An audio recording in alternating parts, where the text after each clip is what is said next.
atom economy. So first is just how we calculate the reaction yield. How we calculate the reaction yield, and let's write the same reaction on the table, because when I'm using a smartphone I do not have that on the table what is now on the on my laptop screen. So if we have, let's say, a benzene, and then we have the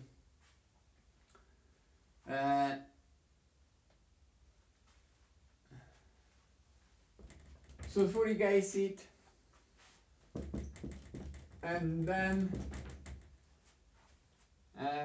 a base. So as a product we can obtain phenol. Of course the reaction is complicated, and what we are writing here is a stoichiometry, and then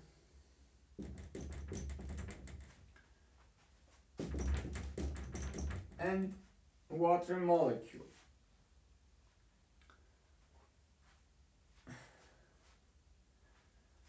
And then usually if we have 1 mole of that producing 1 mole of product,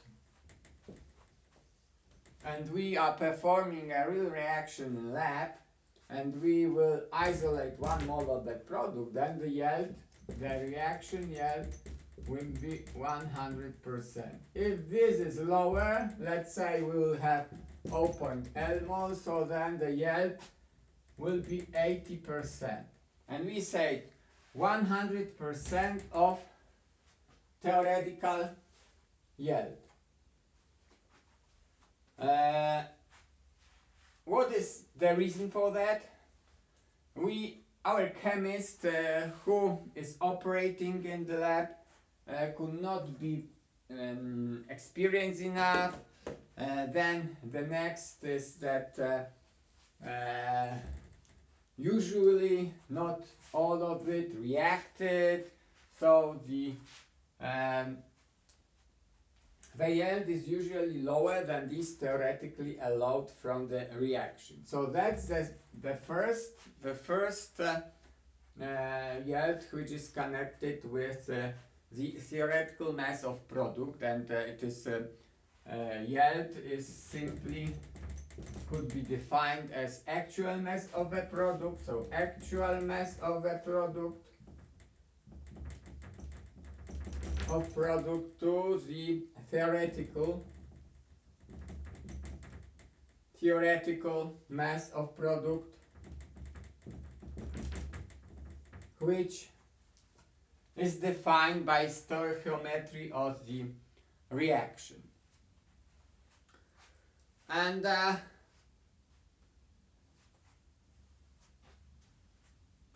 this is the first type of the characterization of chemical process that we are performing within the reaction flask in the lab.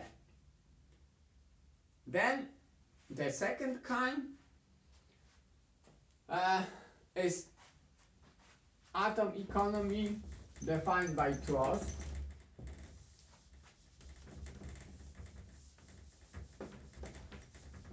Which is, so we can define atom economy simply as the mass of atoms in desired product, mass of atoms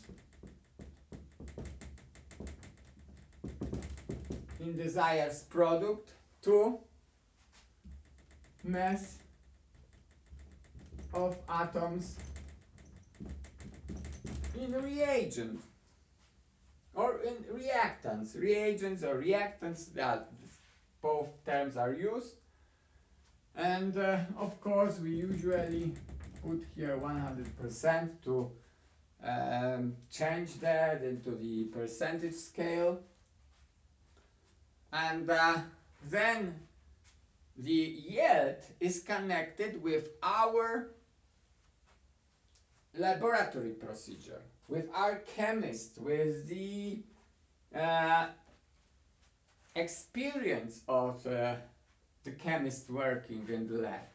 And atom economy is a term which is completely not connected with any procedure. It comes just from the stoichiometry of the reactant.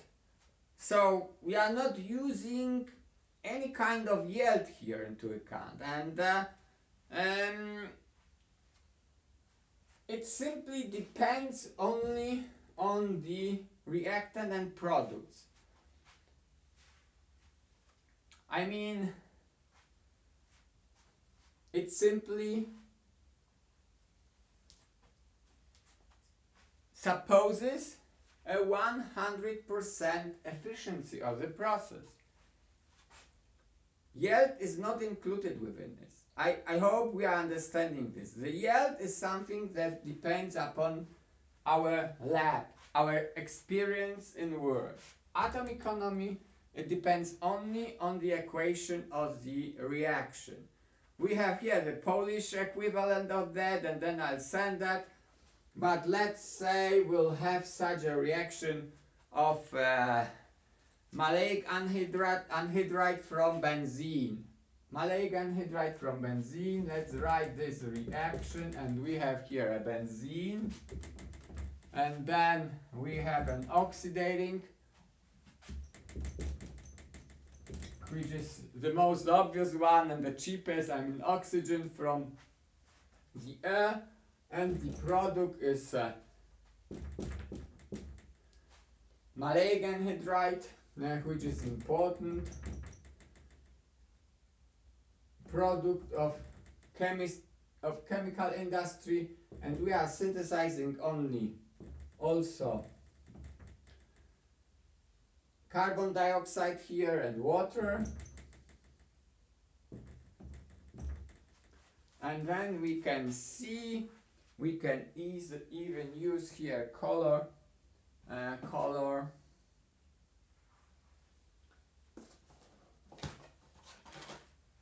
Yes, some colors to see that basically we can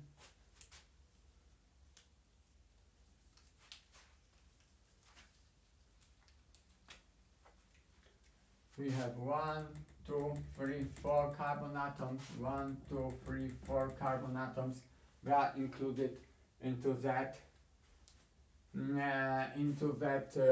product ring, and then we have 1, 2, 3 oxygens, and here we have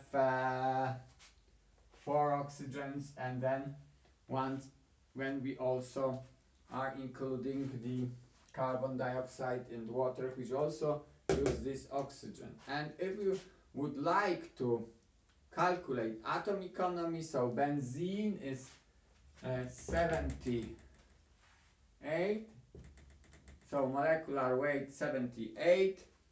Oxygen, it's here 144, so 4 oxygens, 4.5 oxygens, double oxygen, so that's 4, 8, and then so it's 9 oxygens. So 9 oxygens, and we see 9 oxygens, only 3 oxygens in the product which we are using, because then we do not want any carbon dioxide. It's an obvious waste in that reaction. So we have 96, molecular weight of the product is 96 here, and 96, and we can calculate atom economy. So atom economy equals to 96, yes, so it is what we needed, 96, and 78 plus 144, so all we used in the reactants, and the atom economy is 33%. 33%. So very nice reaction, but anyway, atom economy of that process is relatively low. So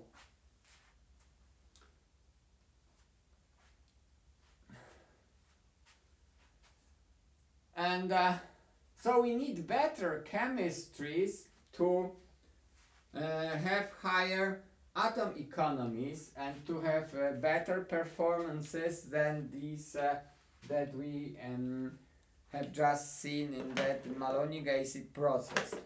And such an example is on the screen, and this is a coupling reaction, and basically I can write that here, so get rid of that malonic acid from my table.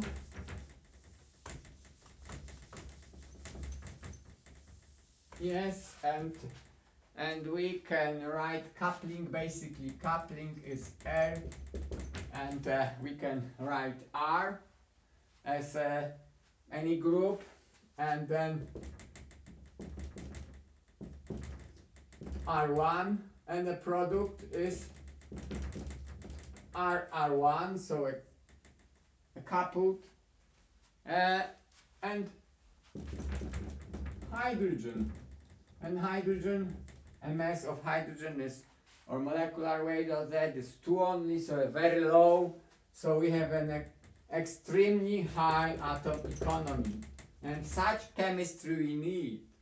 Such chemistry we need. What is a problem? A problem here is that that not always we have such reaction available.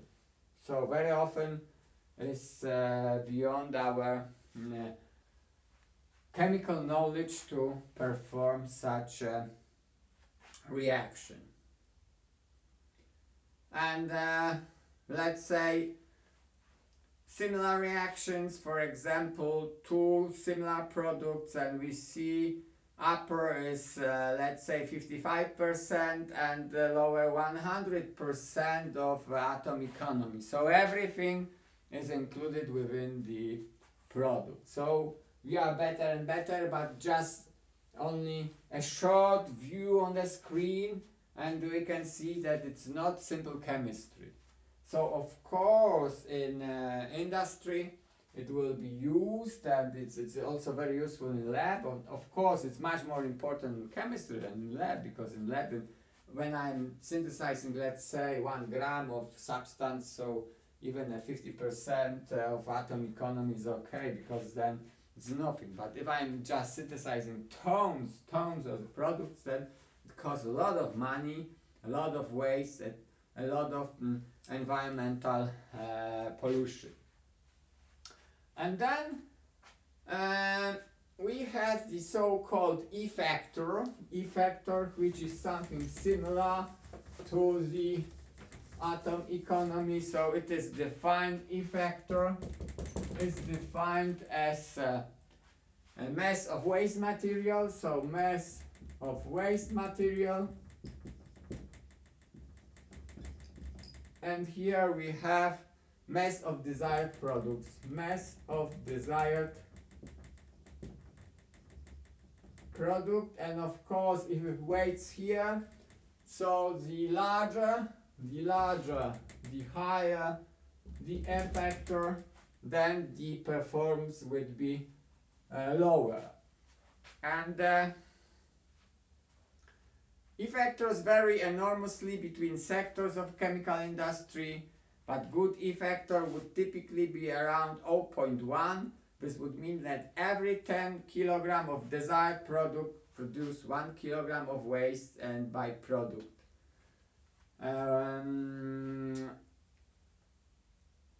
And the other extreme, in pharmaceutical manufacturing, when a high purity product is essential, the E factor can be as high as 100, meaning every kilogram of product produces 1 kilogram of waste. It also means that that if we are producing not much, as in pharma industry, we could not bother so much about these parameters because we are producing only a limited amount of amounts of waste. And then so the guy who just designed this factor is Professor Roger Shelton. So Roger Shelton is a guy who just designed that. And once more, see here what are typical effectors for different chemicals. So just production of fuel, gas production. American gas means just a fuel for a car, just gas and production. And in gas production, so E factor should be 0.1, no more than 0.1. So let's say if we make such a table here, I just put that on the table. So if we have something like a process, so oil raffination, and then we have here tonnage, other product, form, and E factors. So we see that oil raffination, a product is 10 to 6 to 10 to 8 tons, and then E factor is 0.1. It means that we should keep very, very low, that we should obtain as much product as possible, because we are very, very a lot of guys are producing that, and if we are not efficient enough, we then would not be able to sell the product on the market because the prices will go too high. And then the second is bulk chemicals. Bulk chemicals. It means that, for example, sulfuric acid or something like that, we are producing a lot tons of that. It means 10 to 4 to 10 to 6. That's the tonnage of that.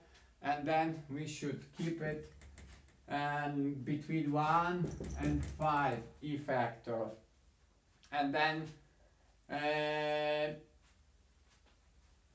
fine chemicals. In Polish, galanteria chemiczna, pulp. So it means that we are synthesizing the sophisticated chemicals which are expensive. The more expensive product we are making, so fine chemicals, the tonnage, so 10 to 2 to 10 to 4, that's a typical tonnage. It means that this could be 5 to 50, and then pharmaceuticals, 10 to 3, and means 25 to 100.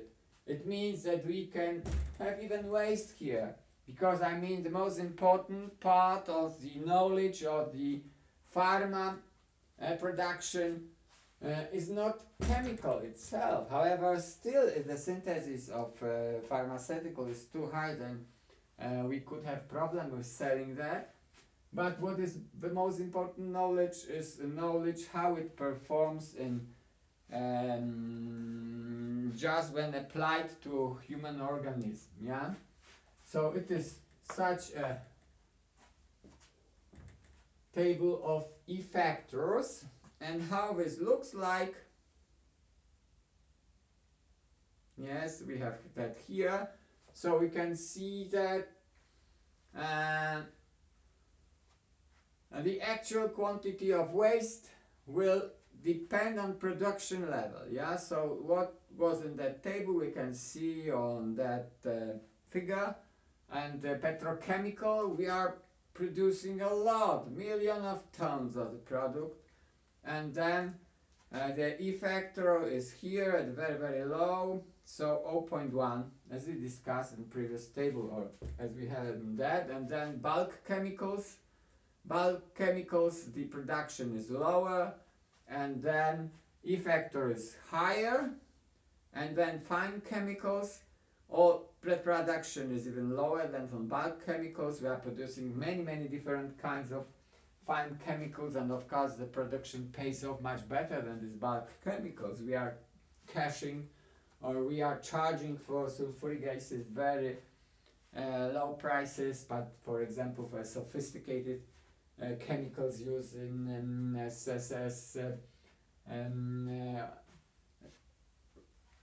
reagent for synthesizing pharmaceuticals or any products of contemporary chemistry, they are very expensive. And then pharmaceuticals, the production even lower, and E factor can take as high a value as 100. So, I mean, the combination of E factor and the tonnage of the product will give us the sense of the waste that we are producing in a certain industry type. And of course, the waste produced by the bulk chemicals or petrochemicals are much more important, are contributed much higher to our environment than the pharmaceuticals. Then, if we can one more come to the maleic acid example. So we have the possibility to synthesize this maleic acid from benzene, and we have written this synthetic way previously, but we also have another 1, 2, 3, 4, so butane, and this can be simply oxidized, so this can be simply oxidized in the catalytic way. So in a catalytic way, there's a catalyst, and the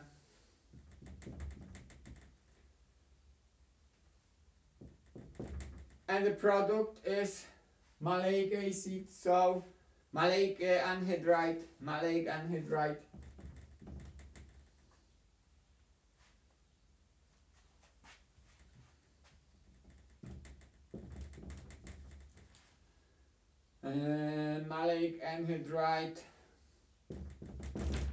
and water.